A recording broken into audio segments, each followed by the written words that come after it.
Yes, so good day once again mga tropa. Ayan, so flex ko lang kayo sa natapos nating airgun kanina. Ayan, so pasensya na, hindi ko nakita yung pag-process natin dito ng repair tropa. Ayan, so flex ko na lang. Ayan, so kay ano to, kay Sir Ili Rimando ng parte ng dyan sa Umingan, Pangasinan. Ayan, Lupaw ba o San Jose? Ayan, basta dun sa part nun mga tropa, nakalimutan ko na yung area niya. Ayan, so may hininang tayo dito nga parte niya. Ayan, so nailagay na sa bat kasi. Ayan, saka yung ano sa firing pin spring, ayan, nagpalit tayo.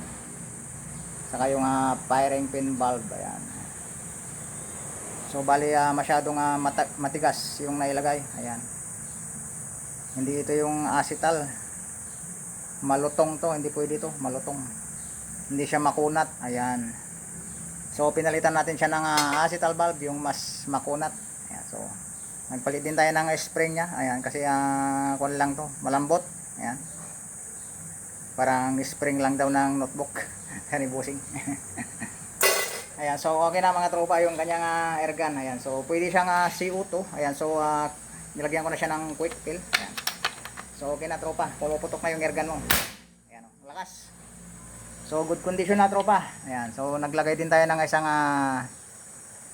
bolt dito. Ayan, para safety. Ayan, so ayan kasi yung ano niya. Ayan, so malapit na siyang maano dito, baka kung makargahan ng high pressure.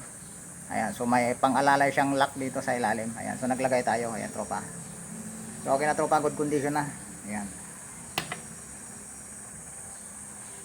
ayan, so yun lang mga tropa. Ayan, so na-flex lang natin yung kanyang itong airgun natin is walang tatak. Ayan, so ito yung sinasabi ko dati na isa ito yung pinakamahirap na repairin. Ayan, so parang ganun din to yung valve housing nito is naka pin type. Ayan, so may o-ring siya, parang arms core. Ayan, para sa akin is ito yung pinaka worst sa akin na repair. Ayan, mas gusto ko pa rin yung mga nakahinang kasi wala nang problema. Ayan, ito kasi pagka nagpalit ka ng o-ring dito, medyo matatagalin ka ng proseso. Ayan, kung halimbawa may singaw na naman, ayan, babaklasin mo na naman, hugutin mo na naman, dadaan siya sa mga butas-butas dito. Ayan, so magagastusan ka ng o-ring mga tropa. Ayan, so buti nakuha na lang natin sa isang pasada yung kanyang valve.